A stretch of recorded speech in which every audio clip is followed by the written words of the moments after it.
Hello! Ito pong muli si Nanette ng Net Cooking. Ngayong araw na ito ay magluluto po tayo ng pork curry. At itong lulutuin natin ngayong curry ay Japanese style. Kasi ang mga Japanese, kung kumain sila ng curry, isine-serve nila kasama na yung plain white rice. Kaya kakailanganin po natin dito ng plain white rice. At sa pagluluto ng pork curry, ito po ang ating mga kailangan. So meron po tayo ditong pork for about 300 grams of pork. Then, kailangan po natin ng 4 medium size of potatoes, 2 medium size of carrots. Then, kailangan din po natin ng onion. So, pinaghati natin ito, yung kalahati, yung chopped onion, gagamitin natin sa paggigisa itong ating curry. Then, kailangan po natin dito ng grated na garlic, ground black pepper and salt. Then optional, gagamit po tayo dito ng boiled na eggplant and then string beans. So light boiled lang siya, bali nasa half cook lang ang pagkakaluto natin. Then ang gagamitin ko po dito ay yung curry mix.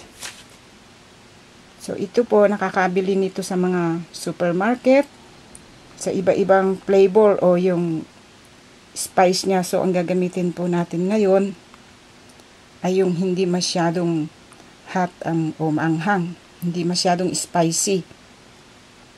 At kakailanganin din po natin dito ng water at cooking oil.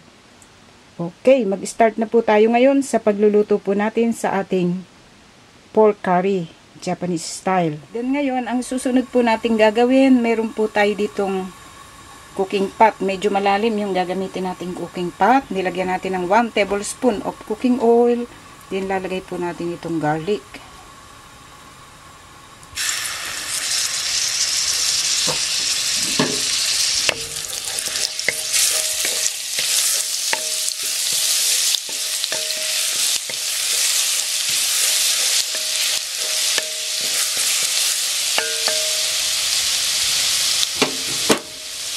Then, onion.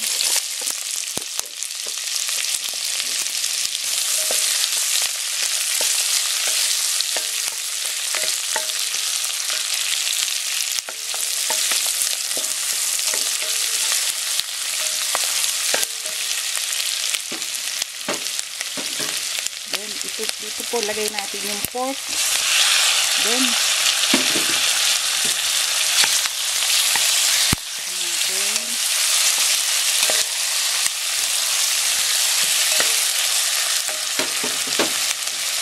ground black pepper, salt,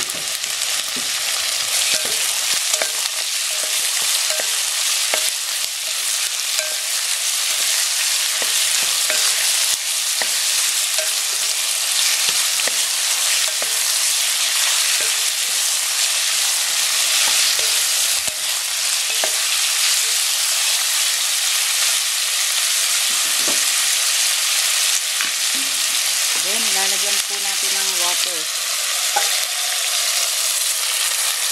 Then dito lalagyan po natin ng water.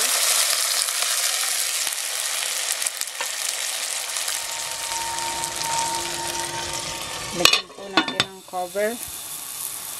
Then ngayon, hihintayin po natin lumambot yung pork at saka natin i-add yung iba pang ingredients. Okay. Papalambutin po natin ito sa medium heat. Then ngayon, after 30 minutes, i-check po natin itong ating niluluto. So, palagay ko malambot na itong ating pork. Then ngayon, ang gagawin po natin, lagay natin itong potatoes, carrots, then yung natirang onions. Then itong soup stock. Lagyan po natin ulit ng cover at hayaan nating lumambot yung mga potatoes at carrots. Then ngayon, pagkaraan ng 10 minutes, tingnan natin. Check po natin yung patatas at saka yung carrots. Kung malambot na. So, palagay ko okay na ito. Ang gagawin po natin, so So, narito yung ating curry mix. Block siya. So, pinagputol-putol lang natin. Then, haluin po natin mabuti.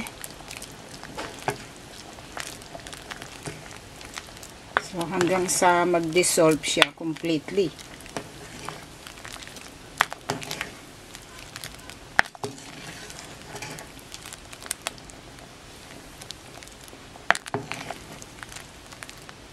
So, napakadali lang pong gawin itong Japanese curry.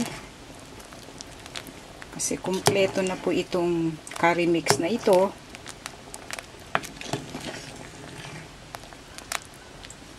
With apple and honey. Itong ginamit natin. So, iba-iba po kasing flavor yan eh. Mayroong beef, chicken. Then, mayroong spicy. May medium hot. Then ngayon, okay na po ito. So, na-dissolve na siya completely. Then, ilalagay po natin itong eggplant at saka itong. Then ngayon, ilagay po natin itong string beans. Then, itong eggplant.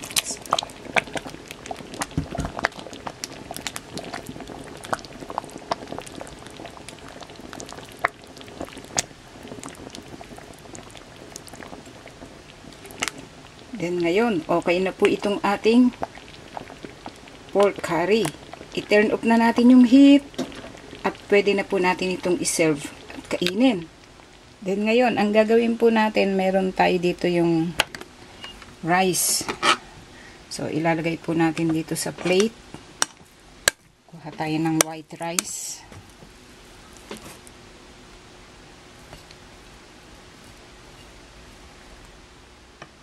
Then, narito po yung ating white rice. So, yung kalahati lang ang nilagyan natin. Then, narito naman po yung ating curry. Pork curry. So, ang gagawin natin, lalagay po natin dito.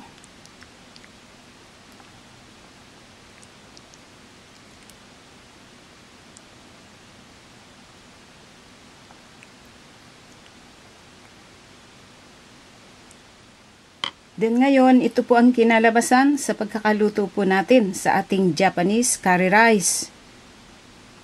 Sana po nagustuhan nyo ang pagkakaluto po natin sa reseping ito. Marami pong salamat. Ito pong muli si Nanette ng Net Cooking. Thanks po.